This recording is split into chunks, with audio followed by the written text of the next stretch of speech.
Judo, Kitapak Bumi, dan Ujian dari Langit. Narasi tenang, seperti didongengkan oleh sesepuh desa ing zaman embien.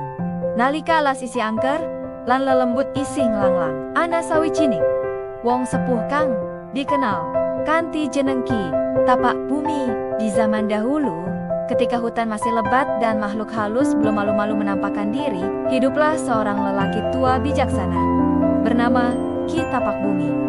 Ia tinggal di pinggir alas, menyendiri, tak punya rumah megah, tak punya harta benda. Tapi satu hal yang dimiliki, laku tirakat dan hati yang bening. Bagian 1, siapa Ki Tapak Bumi? Ki Tapak Bumi bukan siapa-siapa.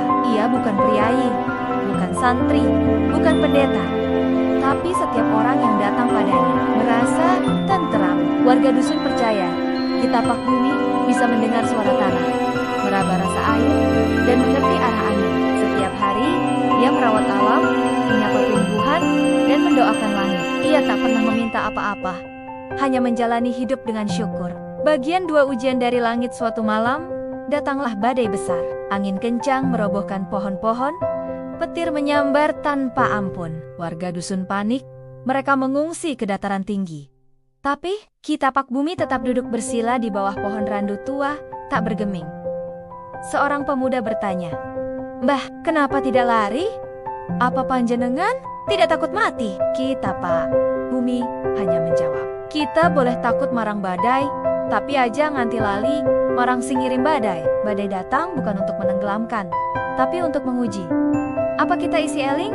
Utawa mung gemetar." Bagian 3 godaan dan kesombongan. Kabar tentang ketenangan Ki Tapak Bumi menyebar ke penjuru desa. Banyak orang mulai datang, minta berkah, minta hujan, minta anak, minta kaya. Ki Tapak Bumi menolak semuanya.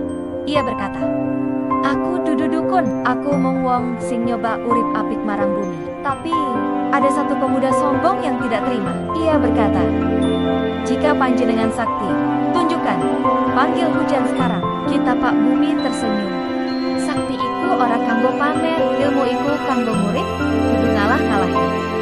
Malam itu, pemuda itu kesurupan bayangan itu.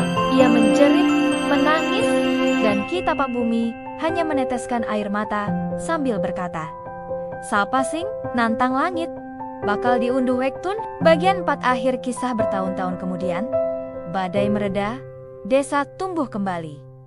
Tapi Ki Tapak Bumi telah lenyap. Orang-orang bilang ia lebur bersama bumi. Ada yang percaya beliau menjadi penjaga hutan, ada pula yang bilang beliau telah mangkat tanpa lungan. Yang pasti, ajarannya tinggal hidup itu laku, ilmu itu rasa dan sakti sejati, adalah sing bisa nunduk marang Gusti, ora menguasani bumi. Penutup ajakan perenungan. Kisah ini bukan hanya dongeng, ia adalah cermin untuk zaman kita hari ini. Saat manusia semakin pongah, saat ilmu dijadikan ajang pamer, semoga kita masih bisa ingat pada seorang tua yang hidup dalam diam, tapi mewariskan kebijaksanaan yang bergema abadi. Jika kisah ini memberi makna, bantu kami menghidupkan kembali ajaran-ajaran tua yang hampir sirna. Subscribe, like, komen, dan share. Karena dongeng adalah jembatan dari leluhur menuju masa depan. Ikuti terus warisan luhur, tempat di mana suara bumi Nusantara tak akan pernah dibungkam oleh waktu.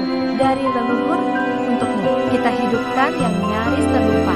Saget sinau bareng Unika Kaluhur.